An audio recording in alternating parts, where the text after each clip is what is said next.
السلام عليكم ورحمة الله وبركاته. عليكم السلام ورحمة الله وبركاته. إن الحمد لله نحمده ونستعينه ونستغفره ونعوذ بالله من شرور أنفسنا ومن سيئات أعمالنا. من يهد الله فلا مضل له ومن يضلل فلا هادي له. وأشهد أن لا إله إلا الله وحده لا شريك له وأشهد أن محمدا عبده ورسوله وصلى الله وسلم على نبينا محمد وعلى آله وصحبه وسلم تسليما. حياكم الله وبارك فيكم. نعم. So بإذن الله تعالى today, اليوم, we shall begin our studying of this great book, us-Sunnah, by Imam Ahmad, rahmatullahi alayh. And the sharh, the explanation, is by Imam Sheikh Rabi' hafidhullah ta'ala. Yeah, so this is the very explanation we're going to go through. There are many other shuruh that are done by the ulama, but today in particular we're going to be choosing Sheikh Rabi''s one. Barakallahu feekum for being patient. So today, bi'ithnillah, also we won't be going into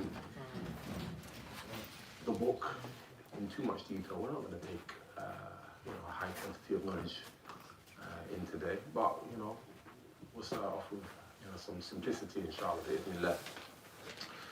So first and foremost, when we embark upon seeking knowledge at Ikhwan, we must first and foremost consider two things. One of them being ikhlas, sincerity to Allah subhanahu wa ta'ala, sincerity to Him alone, without any partners. But verily, if one is to embark upon seeking knowledge without this, then his actions will be void, null. If it's just to show that he has knowledge or to allow people to come to know him to be someone of knowledge, then this is not for Allah subhanahu wa ta'ala. We should first and foremost seek this knowledge, for what firstly? إخراج جهل أنفسنا, to take and remove ignorance from our own selves, to literally take that out from our own selves and free ourselves from ignorance, so that we may be more enlightened with our religion, so that we are more knowing of our texts, our Quran, our Hadith. These are the more fundamental points that we must press upon Ikhwan. And obviously following the Sunnah of Prophet Muhammad sallallahu alaihi wasallam. In doing so, this will inshallah facilitate our path and make things easy. So Ikhwan, just hold on, inshallah. Just be patient. So we'll go straight into it. So he goes on to say, all praise belongs to Allah subhanahu wa ta'ala alone. We glorify Him and ask for His help and His forgiveness. We seek refuge in Allah. We seek refuge in Allah subhanahu wa ta'ala from the evils of our own selves, and from the wickedness of our own actions. Whosoever Allah subhanahu wa ta'ala guides, and no man can guide. And whosoever Allah subhanahu wa ta'ala leads astray, and no man can guide. Whosoever Allah subhanahu wa ta'ala guides, no one can lead astray. Whosoever Allah subhanahu wa ta'ala leads astray, for him there is no guide. And I testify that there is no deity worthy of worship except Allah subhanahu wa ta'ala bihaq. And that Muhammad sallallahu alaihi wasallam is His messenger. And peace and blessings be upon him and his family and his companions. Amma ba'd, he goes on to say and to proceed. فإن العقيدة الإسلامية التي جاءت بها الرسالة كلها هي عظيمة في الإسلام، إذ هي أصل الإسلام وهي مقياس الصحيح الدين من فاسده. So he goes on to say, as for what follows, undeniably, the Islamic creed, which every prophetic message was sent with, holds a high position in Islam. It is the core, foundation of the religion, and the measure by which one's faith is judged, i.e. to be sound or corrupt. ومن هنا اهتم العلماء الإسلام. So from here, the scholars place a great amount of importance upon what? علماء أهل السنة والجماعة ببيان هذه العقيدة وشرحها ودعوة إليها. So he goes on to say, the scholars of Islam have placed great importance upon clarifying this creed, this belief, explaining it and calling to it the da'wah to ilayha. Yeah? And likewise defending it وَذَبُّوا عَنْهَا. Yeah? وألفوا في ذلك المؤلفات. Yeah? وضمنوا كثيرا منها في ثنايا المؤلفات. So he goes on to say many scholars have written independent works about this correct Islamic belief, and others have included their writings inside of their works. So this is the muqaddimah, yeah? This is the very introduction of one. ولقد ألفت في ذلك الكتب الصغيرة والكبيرة. So likewise, small books and big books have been published in this regard. فمن مؤلفات, and from these published books are us-Sunnah لعبد الله ibn Ahmad. So as we're going to know, the Sunnah by Ahmad, عبد الله ibn Ahmad, في هذا المجال والسنة للخلال والشريعة للأجوري، وشرح أصول اعتقاد أهل السنة للالكاء والإبانتين للبطة، وغير ذلك من المؤلفات التي اهتمت بالعقيدة لعلم هؤلاء الأجلاء بمنزلتها ومكانتها. So he goes on to say, from amongst these books that have been written about the Islamic creed, there's many, such as us-Sunnah by Abdullah bin Ahmad, us-Sunnah by al-Khalal, yeah? الشريعة by Imam al-Ajuri, شرح أصول اعتقاد أهل السنة والجماعة, also الإبانة الصغرى عن الكبرى by Battah, and these other works that showed great concern for the Islamic creed, the Islamic belief. Because these scholars knew the lofty station and place of the Islamic creed. And they placed importance on writing about this topic because they recognize that anyone who deviates in any aspect of the Islamic creed or in one of its fundamentals is in great danger. Yeah? وأن المحدث في شيء منها أو في أصل من أصولها على الخطر. Yeah, he'll be upon any great danger. قد يكون ذلك الانحراف كفرا وقد يكون بدعة وضلالة وقد يكون. So the deviance could be disbelief, yeah, innovation, misguidance, and so on and so forth. من هنا يجب على طلاب العلم, yeah, so from here it's upon the students of knowledge, yeah, أيهتموا بدراسة هذه العقيدة. So it's upon the students of knowledge, upon us, myself included, that we give great importance to this very aqidah, this very creed that we're going to study it, yeah, when we can, بإذن الله. والأصول التي قامت عليها, and the principles that are built upon it. ولعلكم تعلمون أيضا أن البخاري قد أورد في صحيح كتاب الإمام وكتاب الاعتصام وكتاب التوحيد, وهذه كلها عناية بالعقيدة والأصول الإسلام. So likewise, you guys will probably would have heard of Imam Bukhari, yeah? Rahimahullah. He has brought in his authentic collection, yeah, the prophetic narrations and chapters entitled the Book of Faith, yeah, Kitab al-Iman, also the Kitab al-I'tisam, the book of holding on to the Sunnah, and likewise Kitab al-Tawheed, yeah, the book of monotheism. And these are all the books that we can see from Imam Bukhari, and many more. And likewise, you can see the great concern once again, yeah, for this great and noble creed, which is from the fundamentals of Islam. Yeah, not like that. When someone says fundamentalist, you don't think takfiri or fundamentalist in its true essence is something that adheres to the books. Obviously, the takfiris and the muhajirun, these people, they're not fundamentalists, are they? They're just fools. Yeah, just extremists from different notions of whatever it may be. Yeah. كذلك أبو داود في كتاب السنة من كتابه السنن في آخر الكتاب والمراد بالسنة العقيدة والمنهج. العقيدة والمنهج.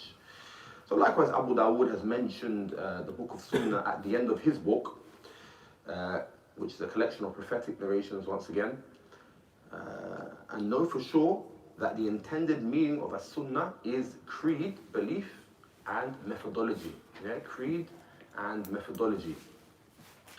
ومسلم كتاب الإيمان يلتقي مع هذه الكتابات في العقيدة لأهميتها، ومن الرسائل المختصرة التي ألفت لبيان العقيدة هذا الكتاب الذي ألفه Imam Ahmad rahmatullahi alayhi. Yeah? So also Imam Muslim, he has a book of faith, Kitab al-Iman. Yeah? In his collection of authentic prophetic narrations, joins with these aforementioned works, which indicates the significance of the Islamic creed. And from the small writings that were written in order to clarify this Islamic creed is the book Foundations of the Sunnah by Imam Ahmad, inshallah, which we shall embark upon and study bi'idhnillah. نعم رحمه الله إمام أهل السنة والجماعة ذلك الإمام الجبل العظيم. Yes, Allah be pleased and have mercy upon Imam Ahmad.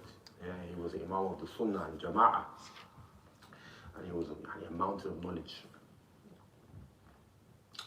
جبل السنة والإمام والزهد والورع والذي كان مقياسا ومهنة يتميز به أهل الحق والسنة عن أهل البدعة والضلالة. So he goes on to say after that, the great Imam Ahmad, mountain of knowledge, of sunnah, piety, and abstention from the dunya, from the affairs of this world life, he would avoid. He was a measure and a test, by which the people would use to distinguish between truth and falsehood. By which the people would use to distinguish between truth and falsehood. And likewise, misguidance. وَلَا يَزَالُ مَنْهَجُهُ مِهْنَةً إِلَى يَوْمِنَا هَذَا. So his way and fundamental beliefs are still a test for the people up until now, even to this day. والأصول التي قارع عليها وسار عليها لا تزال مهنة للناس إلى الآن. His way and fundamental beliefs are still a test to the people even to this day. So whoever diverges, when he turns away from these core beliefs, is tested with Imam Ahmad.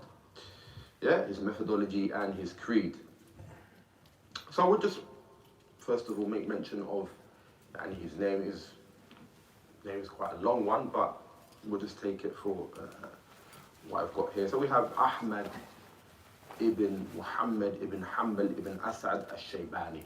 It's a bit longer than that, Ikhwan. But we'll start with that one, bi'idhnillah. I can put it later on in the group if you guys want to ascertain that, bi'idhnillah. Ahmad bin Muhammad ibn Hanbal ibn Asad al-Shaybani.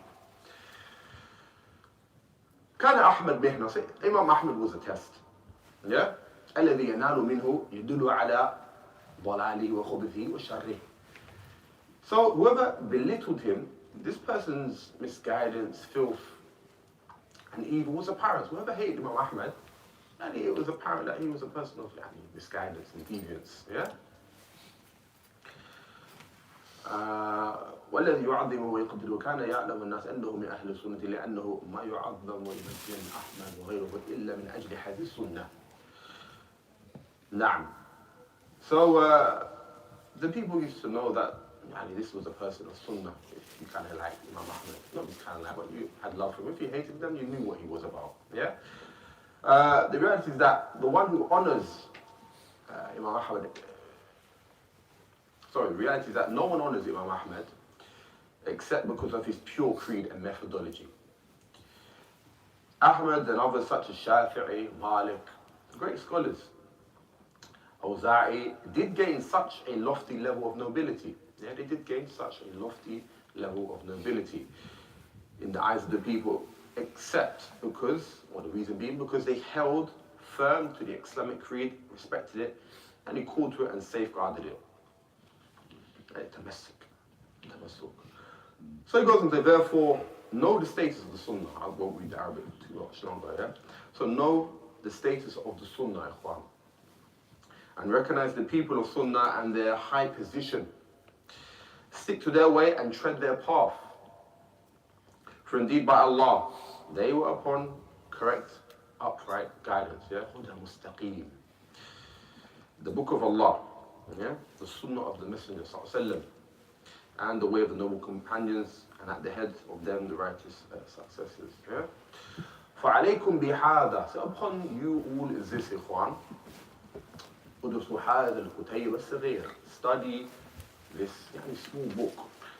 الذي لعلنا نمر عليه بسرعة لأن هذا النظام الدورات ما ينبغي فيها التوسع والمرور عليها. يكفينا إن شاء الله مع بعض ملاحظات حسب المستطاع. So it's imperative that you all hold firm to this. Study this small book, us-Sunnah, and perhaps we may study it quickly because it is not appropriate to go into too much detail in these seminars that Sheikh Rabi is speaking here now. But a simple study of this text with some remarks according to my ability will suffice us if Allah subhanahu wa ta'ala wills. So he goes on to make dua. وَاسْأَلُ اللَّهَ أَنْ يُفِقِّهَنَا فِي الدِّينِ. So he asks Allah subhanahu wa ta'ala to give us comprehension of our religion. وأن يثبتنا على صراطه المستقيم, and to make us upright upon his صراط, his path. وأن يجنبنا وإياكم سبل الهوى والضلال. And we ask Allah subhanahu wa ta'ala to take us away, avoid hawa والضلال, desires and misguidance. وأن ينفعنا بهذا الكتاب, and to benefit us from this book, to make us benefit from this book. وغيره من كتب الإسلام ولا سيما كتب العقيدة, عقيدة أهل السنة والجماعة. So especially the books of the Aqidah, the belief of the people of the Sunnah and those who stick to the way of the companions.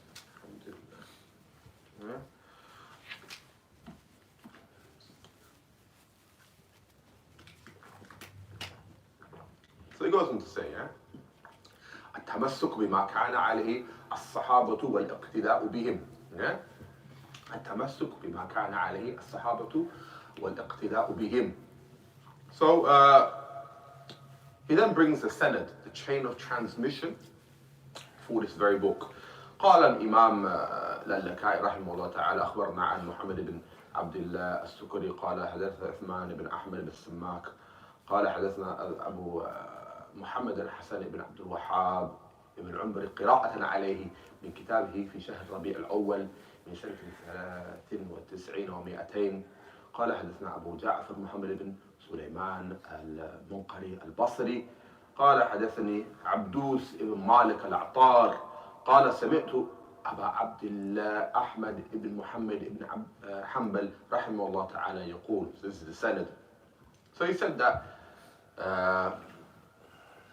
Ali bin Muhammad bin Abdullah bin Sukri narrated to us, and he said Uthman bin Ahmad bin Samak narrated to us, and he said Abu Muhammad bin Hassan bin Abdul Wahhab bin Abi Umar narrated to us, reading from his book, in the month of Rabi' al-Awwal in the year 293 of the Islamic calendar.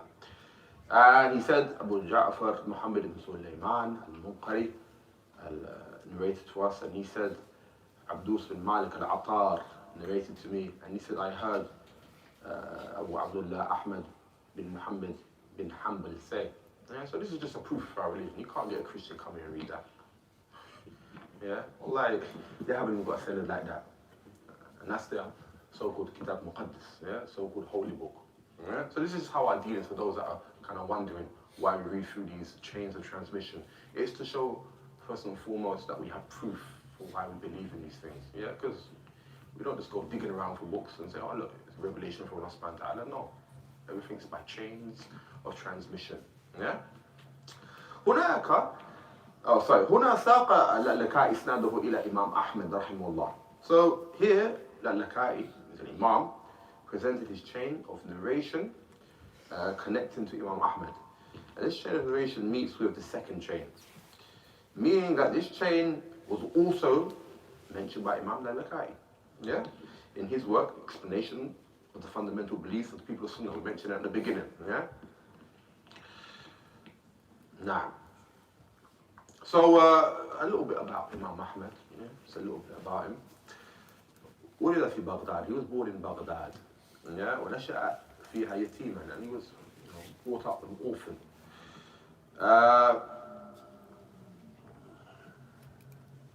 He was an eminent scholar and was born and orphaned, as we just met, and he didn't meet his father. Yeah? And his mother left while she was still pregnant with him, and he was born in Baghdad, and she was, I'm not too sure if it's correct, I believe it is modern day Turkmenistan. Yeah?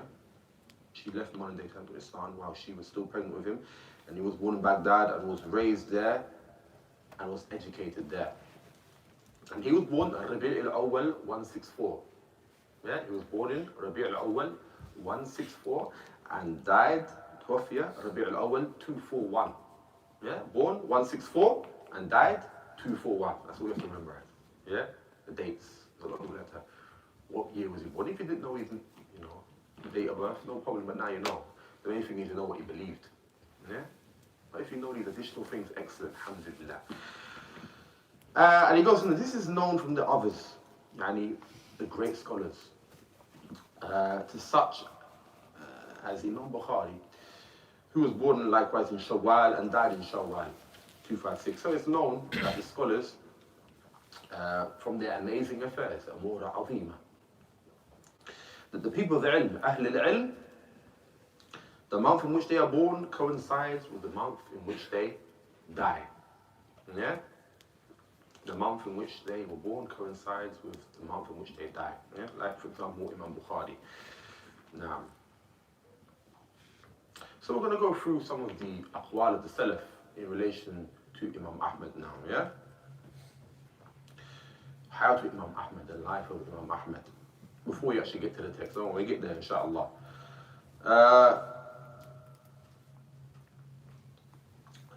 Ali ibn Madini, who was one of his teachers, he goes, Ahmad is our master. Or one of his students, sorry, he goes, Ahmad is our master. He also said, no one has achieved after Allah's Messenger sallam, that which Ahmad has achieved. And then he goes on, not even Abu Bakr, radiallahu anhu. And he goes on to say, not even Abu Bakr as-Siddiq. And he goes, are you astonished at this saying? Are you astonished? You're not astounded by this? And look what he goes on to say. What was the reason behind this saying of Ali ibn Abi Madini? What was the sabab? He explained it, i.e. to himself, saying, indeed Abu Bakr radiallahu anhu had helpers and supporters on the day of apostasy. Yeah, Ridda. As for Ahmad, rahimahullah, Imam Ahmad, he had no helpers and no supporter.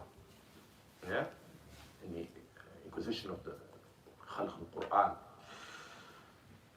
And Ahmad was alone and isolated, uzlatan, in the trial of the Quran. Yeah? He was alone, he had no helpers, subhanallah.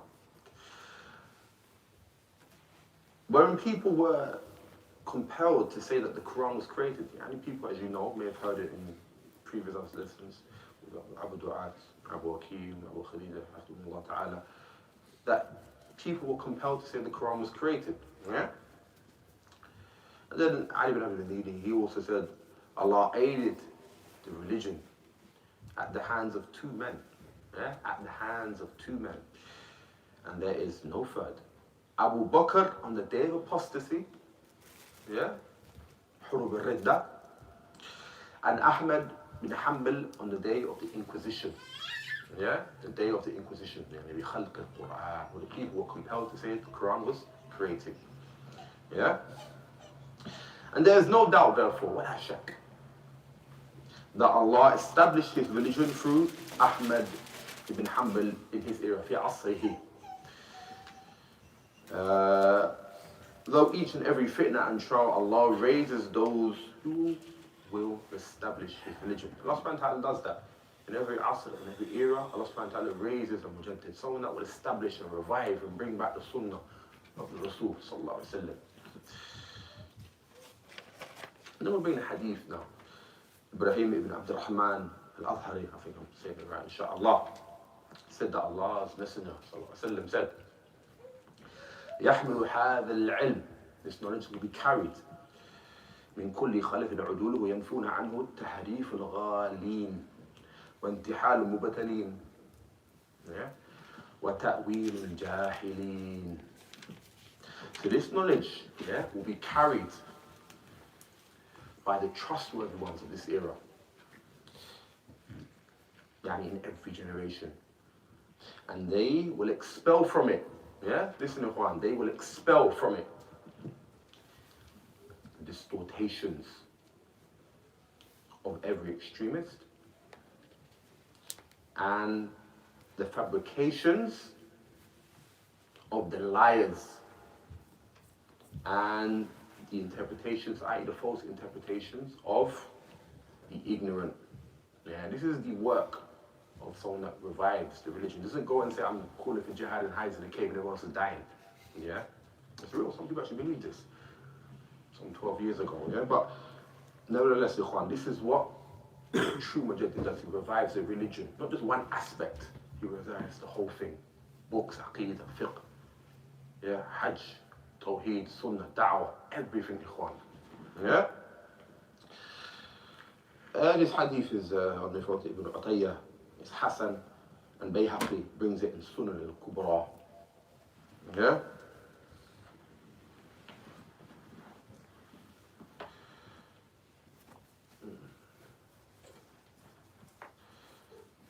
There's so many things to say about Imam Ahmad, subhanAllah. So it's narrated from Shafi'i, Imam Shafi'i, rahimahullah. Yeah? And Muzni, who died 264, narrated from Ash-Shafi'i 204, yeah, Ash-Shafi'i 204, that he said, 3 scholars, Thalathatul Ulama, are from the amazing ones of this era. Yeah, are from the amazing ones of this era. The first is an Arab, yeah, the first is an Arab, who is unable to make i'rab. Who is unable to make i'rab. I'rab is like the morphological setup of a sentence in the Arabic language. Yeah? For those that probably don't be dealing with 1 or 2 or 3, yeah? So the first is an Arab who is unable to make i'rab. Yani the grammatical deconstruction of a sentence. Or even a word. You can't even do a word due to poor grammar. And that person was Abu Thawr. Yeah, he was an Arab who died 240. That's the first man. The second is a non-Arab.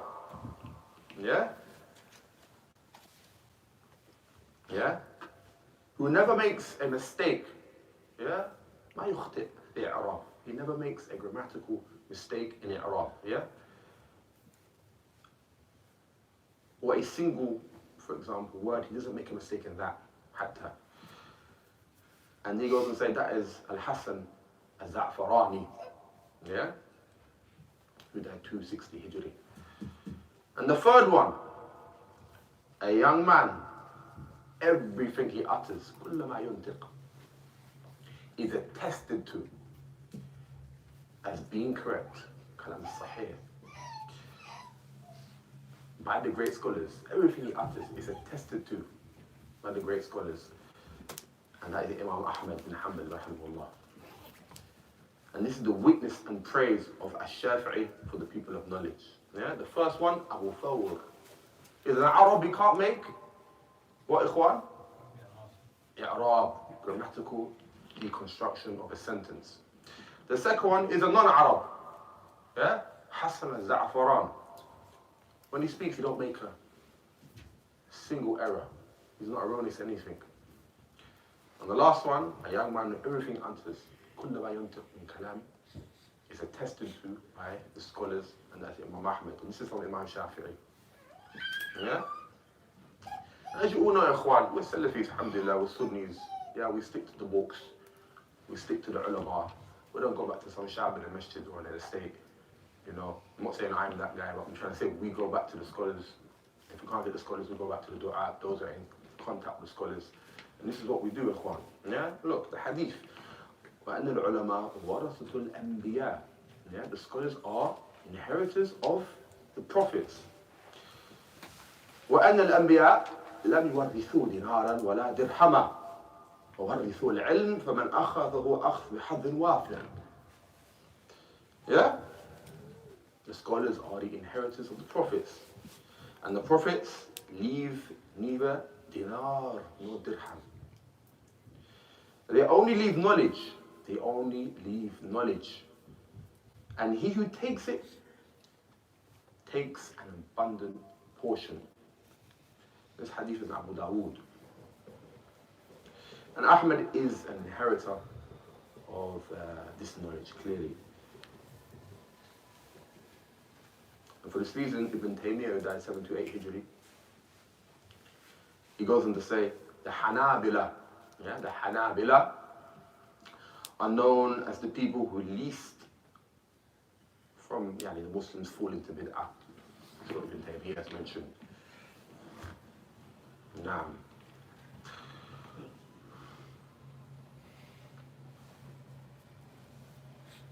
So, Ikhwan, we all have to try a little bit. I know it's difficult sometimes in the West, in wherever it may be, London or East or Birmingham, wherever it may be. Just try, to seek knowledge to the best of your ability. You don't know. The fruits of what you're ascertaining is not obviously visible now. Yeah, but it's there for you, inshallah, bi'ithnillah. Ya Allah subhanahu wa ta'ala give us ikhlas. Ameen. Yeah. And this is another hadith once again. كثير بن قيس قال كنت جالسا مع أبي درداء في مسجد دمشق فجاءه رجل فقال يا أبا درداء إني جئتك من مدينة الرسول لحديث بلغني أنك تحدثه عن رسول الله ما جئت لحاجة. So Ibn Abi Qais said, I was sitting with Abu Darda in the mosque of Damascus. A man came to him and said, "O Abu Darda, I have come to you from the town of the Messenger of Allah sallallahu alaihi wasallam, i.e. for tradition, a hadith. I've come to you from the town of the Messenger, peace be upon him, for a tradition that I have heard you relayed from the Messenger of Allah sallallahu alaihi wasallam. I've come for no other purpose."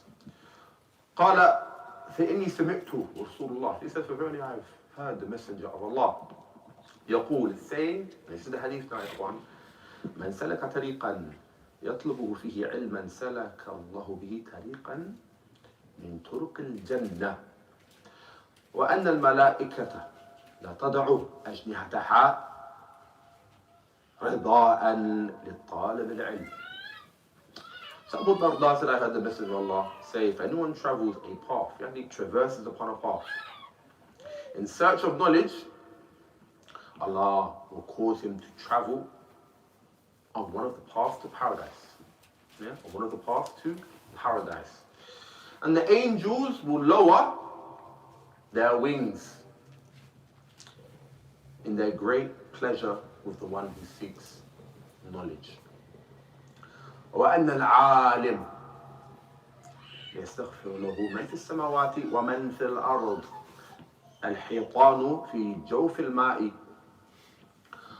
وفضل العالم على العابد كفضل القمر ليلة البدر على سائر الكواكب. So the inhabitants of the heavens and the earth, and even the fish in the oceans, will ask for forgiveness, istighfar, for the scholar. And the superiority, the supremacy of the scholar over a devout worshipper is like that of the moon. Yeah, it's like that of the moon on the night when it is full over the rest of the stars. Yeah, so this is what ilm's about. You're just trying to do what you can. Don't worry about what another guy is doing in some other foreign country, or whether it be here or there. Just do what you can. That's what Allah subhanahu wa ta'ala has burdened you with. If it's one hadith a week, or one hadith every 2 weeks, yeah, it may sound slightly small in comparison to what other people are doing, but just make sure you are doing that to the best of your ability. Yeah? The hadith Shaykh Albani, he brings a number. إن الله يحب أحدكم إذا عمل عملا أن يتقنه. Verily Allah subhanahu wa ta'ala loves the slave for when he does an action, he does it with itqan, he does it with precision, he does it to the best of his ability. Yeah, as you know in the Quran, Allah subhanahu wa ta'ala mentions Surah Al-Mulk. Yeah, إِنَّبَلُوكُمْ أَيُّكُمْ أَحْسَنُ عَمَلًا. Yeah, Allah subhanahu wa ta'ala obviously will test you to see who from you is best in action. وَلَيْسَ أَكْثُرُ عَمَلًا. He didn't say who is best in doing most actions in abundance. Yeah? أَيُّكُمْ أَحْسَنُ عَمَلًا. Those of you who are best in action, i.e. in quality. Yeah? So, just do what you can upon bi'idhnillah. Yeah?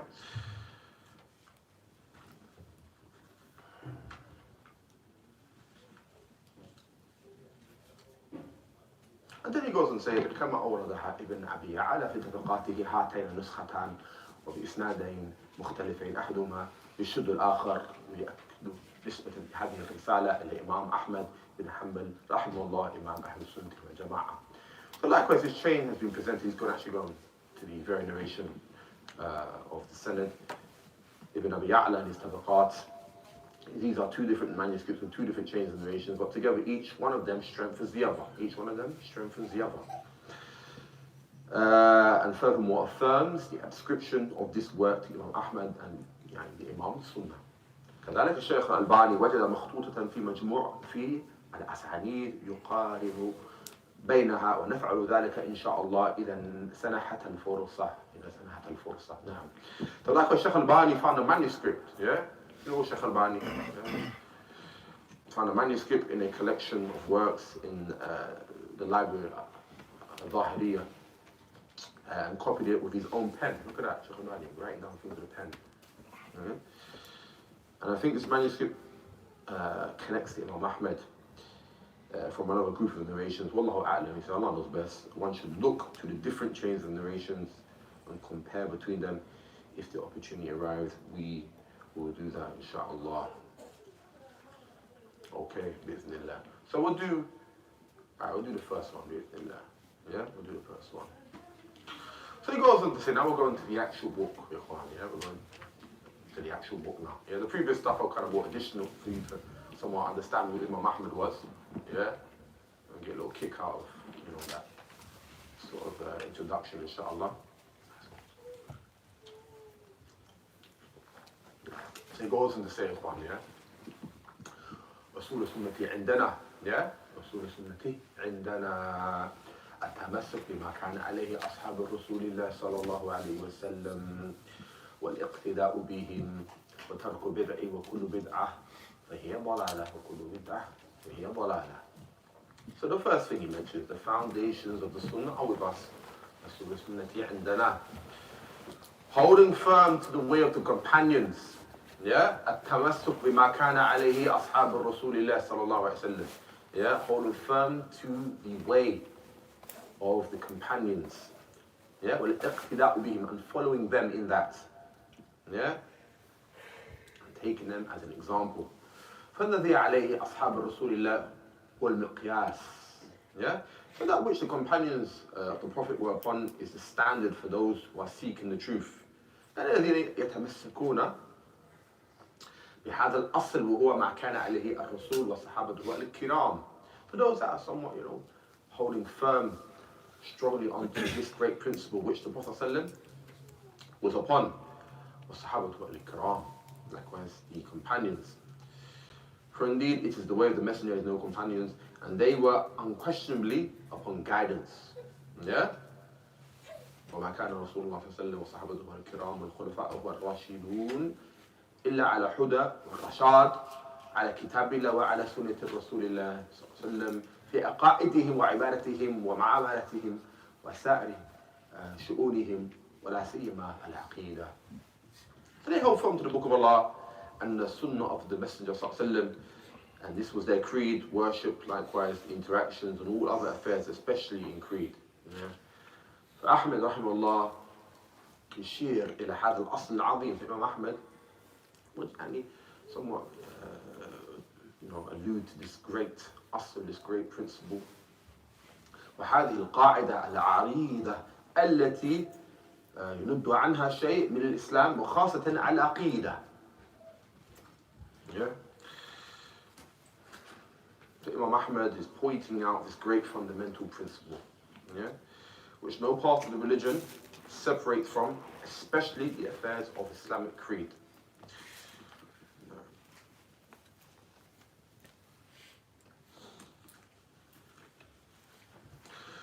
فيقول أصول السنة عندنا. Yeah? So the foundations of the Sunnah are with us, as it's mentioned. التمسك بما كان عليه أصحاب رسول الله صلى الله عليه وسلم, holding onto that which the Prophet ﷺ, and the Sahaba were upon. خلافا, in opposition لأهل البدع فإنما يتبعون أهواءهم. Yeah, this is in opposition to أهل البدع because they follow their desires. ويعتمدون عقولهم الفاسدة ويزعمون أنهم يعتمدون على لغة العرب أو غيرها من القياسات الفاسدة. So they only follow their desires and rely upon their corrupt intellects, yeah, while claiming that they are depending upon the Arabic language or other corrupt manuscripts and qiyasat al-fasida, analogies that which was incorrect. Yeah? As you know, the Mu'tazila, for example, they give precedence to the what? Aql over the naql. Yes, is no, we're going to, them a bit later on, inshallah. Not in this lesson though. أما الإمام أحمد ومن سلفه من الصحابة والتابعين وإمة الإسلام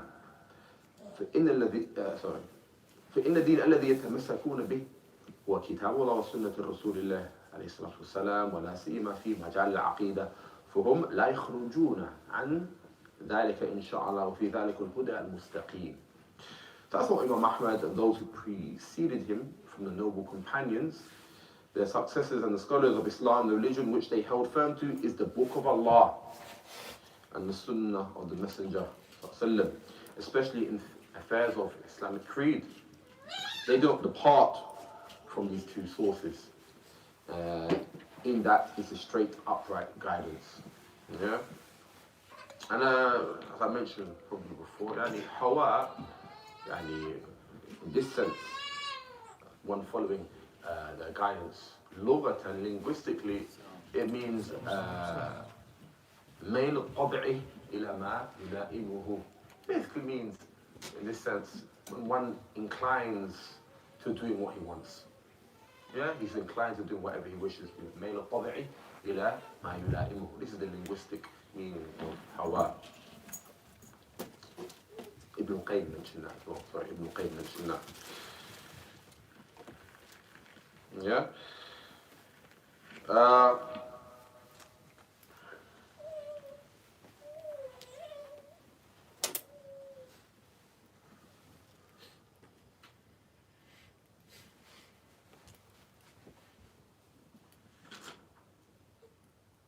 Yeah. Okay. We'll suffice there.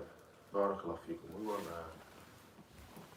go too in, as they say, from the first lesson. I've been waiting for some time, but we'll keep it an hour. Yeah. Barakallahu feekum. So we shall suffice there.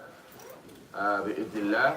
So next week we shall carry on where we left off. What's the first thing we studied?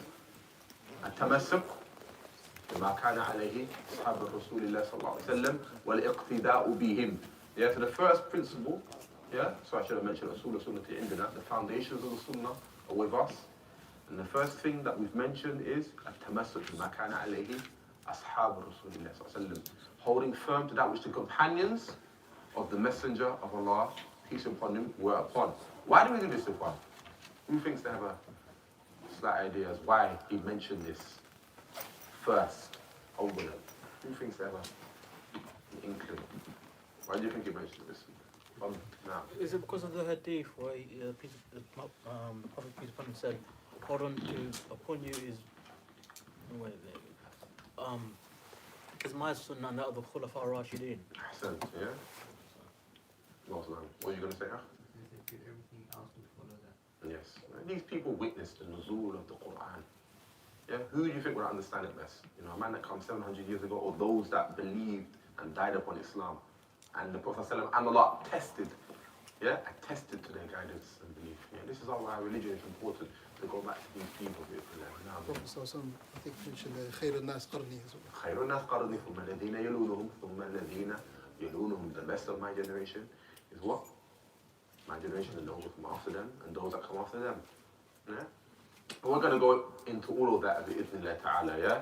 I just didn't want to burden you guys with these narrations from the beginning. So I hope that, inshallah, that you guys بإذن الله can, you know, carry on attending. If not, you know, watch on the live link or the Brothers and Salaf team.